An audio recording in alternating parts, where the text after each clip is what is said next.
George was a good man by anyone's standards. He was honest, dedicated to his community, and a faithful husband and father. But when a serious financial crisis hit his business that was likely to become a scandal, he plunged into despair. He had no faith to strengthen him, and he certainly did not believe in angels. Fortunately for George, angels do not require a person's faith to show up, at least at first. They are intrusive like that.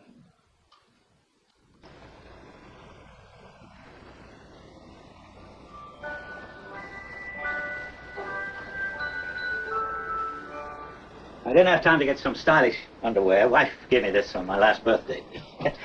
I passed away in it. How did you happen to fall in? I didn't fall in. I jumped in to save George. You what? To save me? Well, I did, didn't I? You didn't go through with it, did you? Go through with what? Suicide. Oh, it's against the law to commit suicide around here. Yeah, it's against the law where I come from, too. Oh, where do you come from? Heaven? I had to act quickly. That's why I jumped in. I knew if I were drowning, you'd try to save me. You see, you did. And that's how I saved you. Very funny. Your lip's bleeding, George. Yeah. I got a bust in the jaw in answer to a prayer a little bit ago. Oh, no, George. I'm the answer to your prayer. That's why I was sent down here. How'd you know my name? Oh, I know all about you. I've watched you grow up from a little boy. What are you, a mind reader or something? Well, who are you then? Clarence Oddbody, AS2. Oddbody. AS2. What's that AS2? Angel, second class.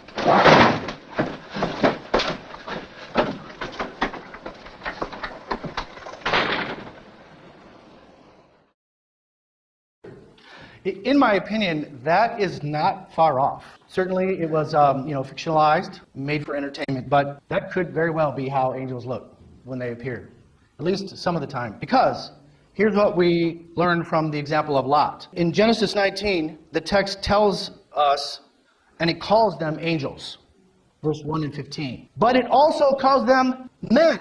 3, they had the form of men, not winged creatures. But Lot still recognized them as heavenly beings. He bowed down to them, and they did not object. Then he washed their feet. They ate his food. They struck the wicked people with blindness. Their mission from the Lord was not to cheer people up on this occasion. It was to destroy Sodom and Gomorrah. And not just those 2 cities, at least 3, and maybe multiple other cities in that region. Then they even negotiated with Lot, and 1 city was spared as a result. So then there are another remaining 6 specific statements about angels in the Old Testament. In Psalm 91:11 it says, "For he will command his angels concerning you to guard you in all your ways." From which we get the idea of guardian angels. There's something to what we say in pop culture. There is something to that. Psalm 103:20 says, "Bless the Lord, O you his angels, you mighty ones who do his word, obeying the voice of his word." Psalm 78:49 says, "He let loose on them his burning anger, wrath, indignation, and distress, a company of destroying angels." Psalm 148:2 says, "Praise him, all his angels, praise him, all his hosts." Another word for angels is hosts. And so that's why if you only search for the word angel or angels, you won't find them all. You have to also look for the hosts, or the heavenly hosts. Now, the word hosts also refers to armies of human beings, and even the stars in the sky sometimes. So context matters. But a lot of times it refers to angels. And guess what the Old Testament's favorite appellation for God? It is the Lord of hosts. That's the way he wants to be known. And that's the way it seemed that the people of the Old Testament knew him best.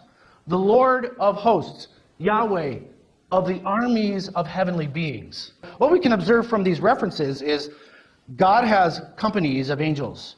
2, his angels are mighty. 3, he commands them. 4, they obey him. 5, they can destroy and are sometimes sent to destroy, and they praise him. Now, praising is to glorify. That is part of their job.